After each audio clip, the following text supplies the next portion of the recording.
on, guys? My name is Brandon. Welcome to Audio Addiction, where you can find latest album reviews, you can find our band interviews, and you can find live coverage of the concerts that we get.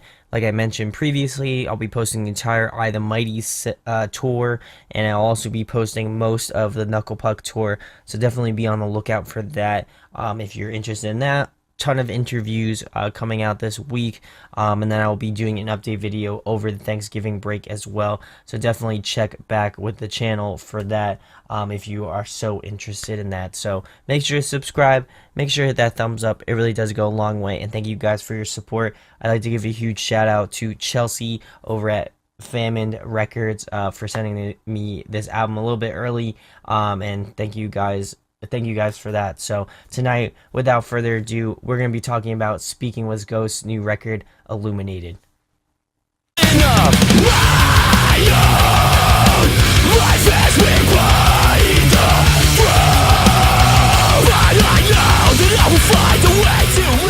So I had heard of this band actually prior to me doing this review, but I didn't really know too much about them. I just knew that they obviously did music, and I just didn't know too much about it. I think they did a Linkin Park cover of Faint, or some sort of Linkin Park track that I can't remember, and they also work with Corey Bruneman, who I am acquaintances with as well, and he's done a few really great records. He's also used to be in a band called Through Arteries, which is another really great band as well. So it was really kind of cool to get this one a little bit early, and I'm going to go through each track, give you my thoughts and opinions on it, and then I'm going to give some pros and cons that I feel like should be addressed on the record, and then as well as finishing it off with an overall rating. So the first track is called Woven in Gold.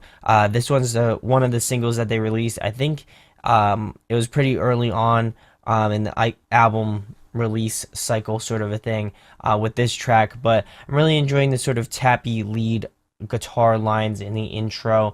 The screaming is also pretty good, but at some points it feels like a little bit monotone in the way it goes about, but I also feel like they switched it up later on in the track, which I definitely feel like is a good thing, because I was kind of, I wouldn't say getting tired of it, but it's definitely something that you pick up on when you're listening through to an album many times.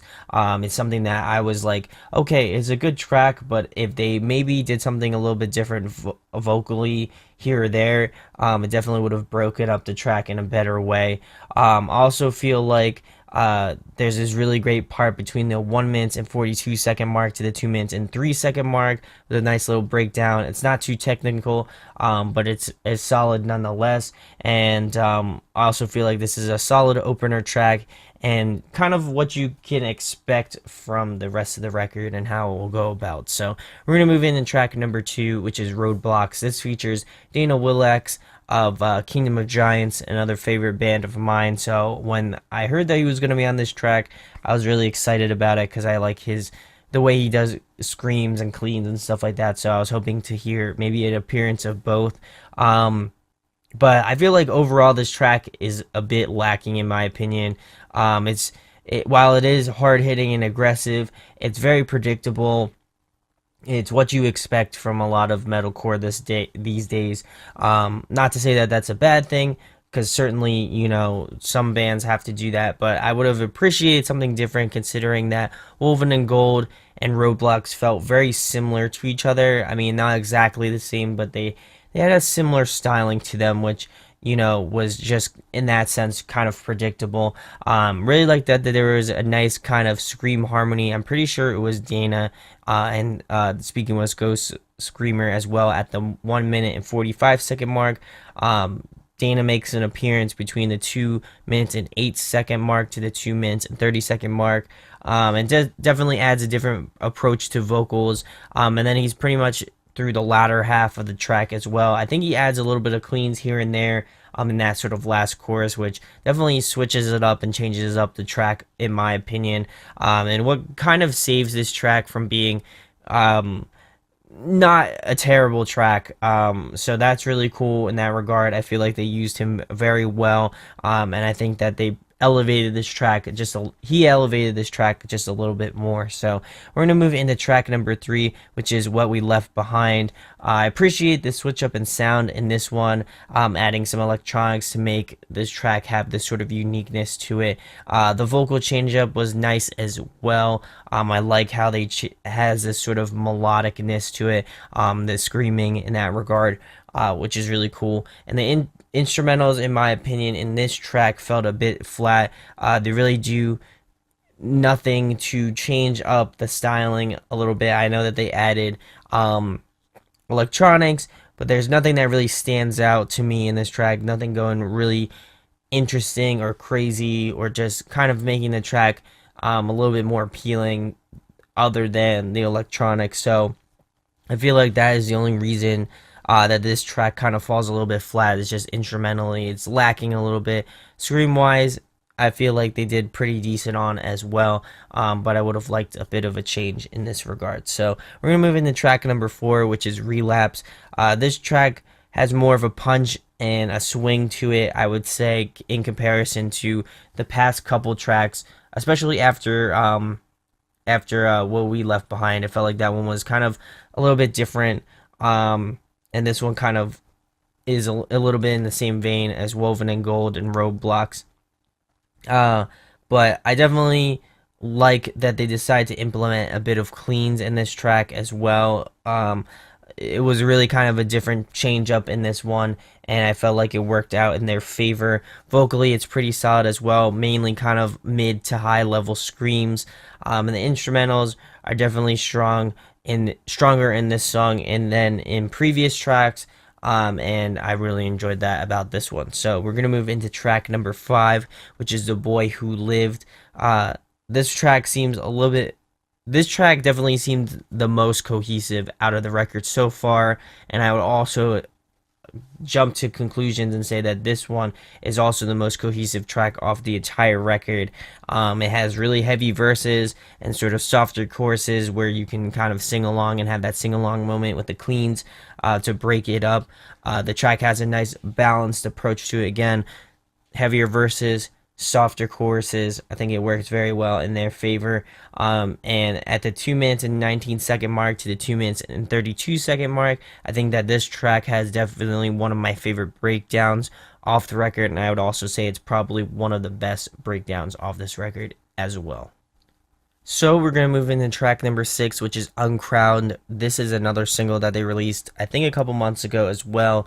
The screaming sounds good. The range definitely has expanded more, in my opinion. The instrumentals fall flat in this track, and I think that they are solid, they are heavy, they are kind of in your face, but there wasn't something that really grabbed me and just really wanted me to kind of pull into this track. I think it's another solid one, but there's just something that was lacking in this one. In comparison to a lot of other metalcore records that have come out this year, this track in particular felt a little bit flat. I think if they kind of spiced it up instrumentally, this one could have been in contenders for a lot of probably one of my favorite tracks off the record. So it goes to show kind of, you need that balance of good screams and good cleans, and I felt like this one kind of just missed the mark just a little bit. So we're going to move into track number 7, which is Kingmaker. This track brings a great energy and a relentless to the track. Instrumentally, it definitely adds a lot of appeal to this track.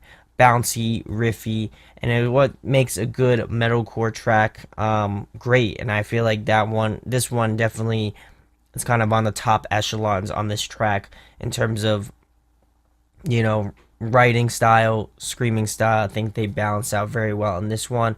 I like that they added a bit of cleans as well into the last kind of portion of the track. And there's this really cool breakdown at 3 minutes and 5 seconds to the 3 minutes and 20-second mark. I would definitely say this is a strong contender on this record, and I would also consider it to be one of my favorites as well. So we're going to move into track number 8, which is Winds Change, and this again features Corey Bruneman, the guy who actually produced this record, but as well as featured on this record too. I like how predominant Corey is in this track. Obviously they worked with him so that he can be in the track for a good amount of time, and I think they utilized him very well. The chorus definitely feels like the focal point in this track, and then instrumentally, I felt like it was kind of I thought it was pretty decent. I wouldn't say it was, again, anything groundbreaking, but I thought it was pretty solid nonetheless. So we're going to move it into track number 9, which is Dreamwalker. I would say that this track is pretty meh to decent. I feel like this one just is just one large breakdown. There isn't really anything to differentiate it from, I wouldn't say, any other track on this record, because it wouldn't be doing any of the other tracks a disservice. But it just doesn't have anything that pops and just really kind of caught me. And it was, every time I went back to this track, it just wasn't what there just wasn't something that was interesting, that was like, okay, this one's cool. I think vocally, it definitely saves the track. I still think it's one of the kind of worst tracks off the record in my opinion. It just didn't have this sort of pull that a few of the other tracks did, and even the sort of tracks I felt like were a little bit lacking. I felt like, in comparison to Dreamwalker, I think I could get by with those. This one just felt very generic. That is the really word to describe it, and it just felt flat for me. So we're gonna move into the last track, track number 10, which is Skywalker. This chorus has an interesting approach to it, especially in the first verse. There's kind of like a little bit of a long pause, and then it kind of gets into the chorus, which I thought was interesting. I felt like the second verse into the chorus was a little bit more seamless. This one just felt a little bit odd at the beginning. So I would say that that's the one thing that I could point out was a little bit interesting. I like that this one is really diverse. I feel like they experimented a lot with this track, in particular. I think it sounds really good. I think that the end product and just kind of the way that they were going instrumentally with this track and vocally with this track, I felt like worked out very well in my opinion. And I think it's a good way to end off the record with a track like this one. Very interesting, very ear catching, and then definitely kind of bleeds into the next track, Woven in Gold, when you start the record over again. So some pros and cons. I felt like some tracks felt a bit generic. They really didn't grab me in the way that I thought they would. Again, there are bands that do that well. I feel like they are in that sort of tier of bands that do it well, but I also feel like they have the potential to do better, which I would certainly like to see in the future. I think that the screams were really good. I would have liked a little bit more diversification in that regard. It felt very mid-level to high screams. There are maybe a few tracks here and there that have a little bit of lows, but I would have liked a little bit more of a low presence in that. I would also like to see a bit more cleans. I really enjoyed the cleans. I like the sort of gritty tone that they have. They felt very unique to this band, and it just kind of changed up their sound and the way that they were able to go about choruses or verses or something like that. I would have loved to have seen the band expand upon that a little bit more. But overall, I thought it was a solid release. I wouldn't go far to say that this one is one of my favorites of the year, but I think it's a growing process. I think that they use their guest vocals very well, and I just feel like it's just over time they'll get better, and I'm excited to see what future releases that these guys have. I'm going to be definitely checking it out in the future. My overall rating for Speaking with Ghosts Illuminated, I'm going to be giving it an 8.3 out of 10. I think it's one you should definitely just check out. I know it's not for everybody, but I think you should at least give it maybe a listen through and have your thoughts kind of cohesive, and just, kind of give me your opinion on it. Do you think that you disagree with me? Do you agree with me? I'd love to know in the comments section below. And anything else you had about it, something maybe if the band wants to comment on it or something like that, that'd be amazing. But if not, no worries. But I really enjoyed this record. I think, I may have talked a little bit of a shit about it, but I think overall, I think it was solid throughout. I just feel like it needs some tweaking for sure. So my like I said, my rating for it already. So if you enjoyed this review, make sure to subscribe. Make sure to hit that thumbs up. It really does go a long way. And thank you guys for your support. We got plenty of good stuff coming along the way, and I'm excited to share those things with you very shortly. So my name is Brandon. We hope you got your fix, and we'll be talking with you soon. Peace. Hey guys, hope you enjoyed the video. Thanks for watching. Of course, if you enjoy what we do, make sure to go check out the other series we do. We do album reviews, we do band interviews, and we do live videos, so definitely go check that out. Hit that subscribe button. It really helps out our channel, helps us grow. Make sure to hit that like button as well. Go follow us on social media. That's all down below. We try to keep that as updated as possible. We also made a new website where we'll be posting photos of upcoming concerts and stuff like that, which you can go check out at audioaddictionmedia.com and come get your fix with us, guys. Talk to you later. Deuces.